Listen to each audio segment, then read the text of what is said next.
পৰস্ত্ৰীৰ লগত সম্পৰ্ক সেইবোৰ ঘৰত আনিও কৰে আমি জাষ্ট ঘৰৰ পৰা অকণ ওলাই যাব লাগে বা কিবা এটা কামত হয়তো নগাঁও গুৱাহাটী কেতিয়াবা এটা মন্দিৰ দৰ্শনৰ কাৰণেও গৈছোঁ কিবা তেতিয়া আনি তেওঁলোকে এনেকুৱা কৰে আমি অন দ্য স্পট পাইছোঁ কিন্তু সন্মান ল'ৰা ছোৱালীৰ খাতিৰত কেতিয়াও প্ৰকাশত আনিব দিয়া নাই কথা আজি মুখ খুলিছোঁ তাৰপিছত গৈ তেনেকুৱা কৰি থাকে কিন্তু বৰ্তমান পৰিৱেশটো অতি ঘৃণনীয় হৈ গৈছিলে ঘৰত আমাক আহিব নিদিয়ে মোক কয় তই আহিলে কাটি পেলাম ল'ৰাৰ পঢ়োৱা ক্ষেত্ৰত আমাক গুৱাহাটীত পঠাই থৈছে মই বৰ্তমান গুৱাহাটীত থাকোঁ দিয়া আহিব নিদিয়ে কিন্তু আমাৰ কুকুৰজনীৰ কথা গমেই পায় মানে তাইৰ খাতিৰত মানে ইমান মনত পৰে আৰু নিজৰ ঘৰখনৰ প্ৰতি কাৰো মনত নপৰে আমি আহোঁ কিন্তু আমাক বহুত সেই যিকেইদিন থাকোঁ বহুত টৰ্চাৰ কৰে তাৰপিছত মাজতেতো দা বনাই আনি মোৰ ডিঙিত ৰাখি কৈছে তই একদম ঘৰত নাহিবি দেই তোক মই সহ্য কৰিব নোৱাৰোঁ তেওঁৰ এইবোৰত মানে পৰস্ত্ৰীৰ ঘটনাবোৰত যে মই প্ৰতিবাদ কৰোঁ ইমান দিনে তাৰ কাৰণে তেওঁ মোক দেখিবই নোৱাৰে ঘৰত তেনেকুৱাকৈ তেওঁৰ স্ত্ৰী যেতিয়া আনে আমি প্ৰতিবাদ কৰোঁ তুমি এনেকুৱা নকৰিবা হেন তেন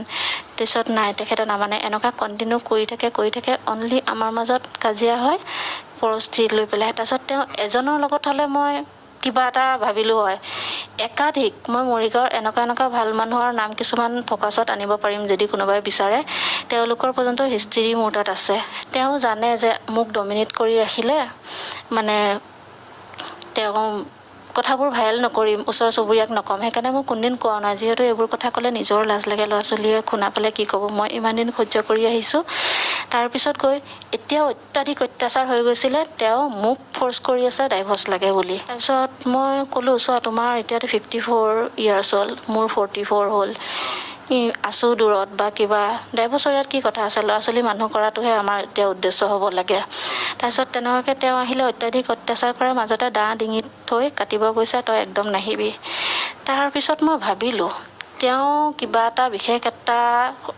ভাবিছিলোঁ কিবা ষড়যন্ত্ৰ বা কিবাত লিপ্ত হৈছে কিবা এটা আছে যিটোৰ বশীভূত তেওঁ হৈছে কিবা এটা ভাবিছিলোঁ তাৰ ট্ৰেপত পৰি তেওঁ আমাক অত্যাধিক অত্যাচাৰ কৰি আছে কাৰণ অত্যাচাৰ কৰিছিল কিন্তু এতিয়া মানে সীমা চেৰাই গৈছিল তেওঁ মোক কয় তোক মাৰি মই জেলত যাব পাৰোঁ মোৰ বেল কৰা মানুহ আছে মই জেল এবাৰ খাই আহিছোঁ এতিয়া জেল যাবলৈ ভয় নকৰোঁ মানে তেওঁ এটা তেনেকুৱা ধৰণৰ শব্দ প্ৰয়োগ কৰি থাকে সদায় তাৰপিছত গৈ তেনেকুৱা যেতিয়া হৈ গ'ল মই ভাবিলোঁ কি কৰোঁ তেওঁৰ মানে ভিতৰুৱা হিষ্ট্ৰীটো মই কেনেকৈ জানো কিবা এটাতো মোৰ ঘৰত হয় যাৰ কাৰণে তেওঁ এতিয়া ইমান বেছি অভাৰ এগ্ৰেছিভ হৈ গৈছে তাৰপিছত মই ভাবিলোঁ কিবা এটা কৰি তেওঁৰ বস্তুবোৰ মই চাব চেষ্টা কৰাচোন কিবা এটা পাওঁ নেকি সমাধান পাওঁ নেকি মোৰ উদ্দেশ্য হৈছিলে এইটো তাৰপিছত মই ল'ৰা ছোৱালীক কাকো অৱগত কৰা নাই কাৰণ সিহঁতে বেয়া পাব ন তাৰপিছত মই কৰিলোঁ কামটো কৰাৰ পিছত প্ৰথমতে তেওঁ কথা কাৰ লগত কয় বা ভিডিঅ' কল কাৰ লগত কৰে সেইবোৰ কেপচাৰ হ'ল 10 দিনৰ বেছি হ'ব যদি কওঁ কিন্তু কেমেৰাটো এইটো হেৰি কৰা নাই কাম হোৱাৰ পিছত তাৰপিছত মই দেখিলোঁ যে 2জনী স্ত্ৰী পালোঁ এসপ্তাহত সেইখিনিও মোক কাকো কোৱা নাই দেখিলোঁ মোৰ চিনাকিৰ ভিতৰতে পৰিছে তাৰপিছতো মই কাকো কোৱা নাই তাৰপিছত যেদিন এদিন দেখিলোঁ তেওঁ কাৰোবাক মানে মাতি আছে আহিবি নেকি কোনো আহিব ৰাজি নহ'ল তেতিয়া মোৰ কুকুৰজনীক মাতি আছে মই মানে ইমান তললৈ মোৰ ভাৱধাৰণাই মই চাই আছোঁ লাইভত তাৰপিছত যেতিয়া তাইক বেডত উঠাই লৈছে তেতিয়া মোৰ কঁপনি উঠি গৈছে মই যেতিয়া লাইভ চাই আছোঁ মই য'ত থাকোঁ তাৰ পৰা তেতিয়া মই চিঞৰি কান্দিছোঁ হে ভগৱান তুমি মোক কি দেখাই আছা মই কি একো তেনেকুৱা মোৰ চাব উদ্দেশ্য নাছিল কিবা ঘৰত কি থাকে মই সেইখিনিহে চাব বিচাৰিছিলোঁ কিন্তু মোৰ কুকুৰজনীৰ লগত কি কৰি আছে মই চিঞৰি খালি তেতিয়া কান্দিছিলোঁ এইখিনিতো মই এক্সপেক্ট কৰাই নাছিলোঁ কেতিয়াও এইটোতো মোৰ মানে চিন্তাধাৰাৰ ভিতৰতে নাছিলে মই এনেকুৱা এটা মানে ইমান পৈশাচিক বস্তু এটা যে চাব পাম এগ্ৰেছিভৰ আঁৰৰ ৰহস্যটো জানিবলৈ বা ঘৰখনত কি চলি থাকে মই নাথাকা অৱস্থাত সেইখিনি জাষ্ট ঘৰখনৰ নিৰীক্ষণৰ কাৰণে মই কেমেৰাটো মানে চাব বিচাৰিছিলোঁ কৰিছিলোঁ কামটো কিন্তু তাতে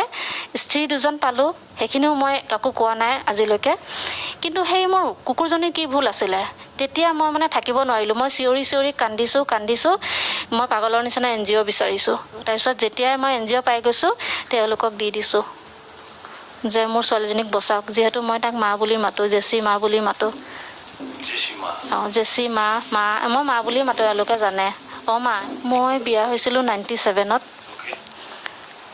বিয়া হোৱাৰ ধৰক 6 মাহ পিছৰ পৰাই তেওঁৰ পৰস্ত্ৰীৰ লগত সম্পৰ্ক তেতিয়া পাই মই বিয়া হোৱা মোৰ ভাল পোৱা বেছিদিন নাছিলে যিহেতু প্ৰথম ভাল পোৱা মানে মানুহবোৰ কেনেকুৱা থাকে গমেই পাই চাগে আপোনালোকে ভাল পাইছোঁ আহিলোঁ কিন্তু ধৰক 6 মাহ পিছত তেওঁ যে এটা চৰিত্ৰহীন মানুহ মই তেতিয়া গম পাইছিলোঁ কিন্তু আমাৰ মানে ফেমিলি মানুহবোৰ এনেকুৱা বিয়া হোৱাৰ পিছততো ছোৱালীবোৰক ছাপৰ্ট নকৰে তেনেকুৱা এটা ক্ষেত্ৰত গৈ মই এবাৰ ডিভোৰ্চ ফাইলো কৰিছিলোঁ, কিন্তু কোনোৱে মোক ছাপৰ্ট নকৰাৰ কাৰণে মই ডিভোৰ্চটো তেতিয়া নল'লোঁ। তেতিয়া মই য়ং আছিলোঁ, মোৰ ল'ৰা ছোৱালী সৰু আছিলে, তেতিয়া ডিভোৰ্চৰ কথাটো মিলিছিলে।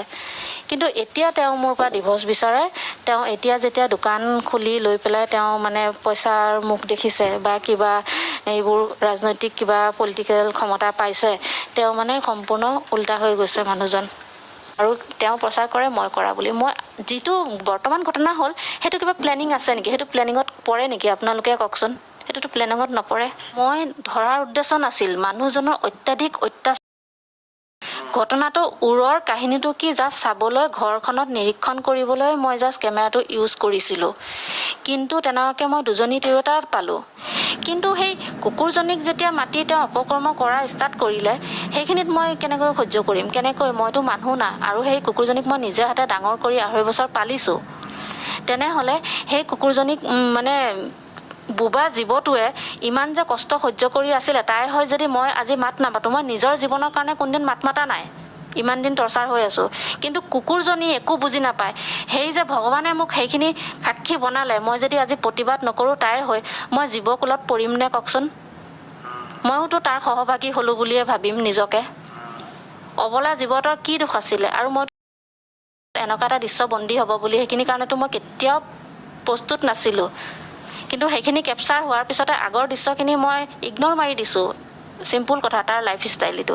কিন্তু সেই কুকুৰজনীৰ লগত এদিন নহয় 2 দিন নহয় তেনেকুৱাকৈ হৈছে। মই এদিনৰ গেপছত বা 2 দিনৰ গেপছত পাইছোঁ। 1 দিন বা 2 দিনৰ গেপছ এটা আছে, কিবা মহিলা এটা সোমাইছে, ইয়ে থাকে।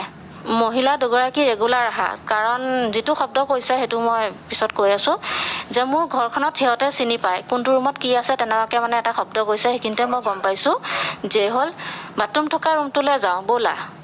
এইটো কোনে ক'ব? বাথৰুমটো মোৰ ক'ত আছে বাহিৰা মানুহ এজনে জানিব নেকি? নাজানে। সেইজনী আমাৰ হয়। পিছত মই গম পালোঁ আমাৰ মৰিগাঁৱৰে হয়, তেওঁৰ দোকানৰ ষ্টাফ হয়, গম পালোঁ। পিছত যিজনী আগত আহে তেওঁৰ মাহীয়েকৰ জীয়েক হয়, গাঁৱৰ হয়।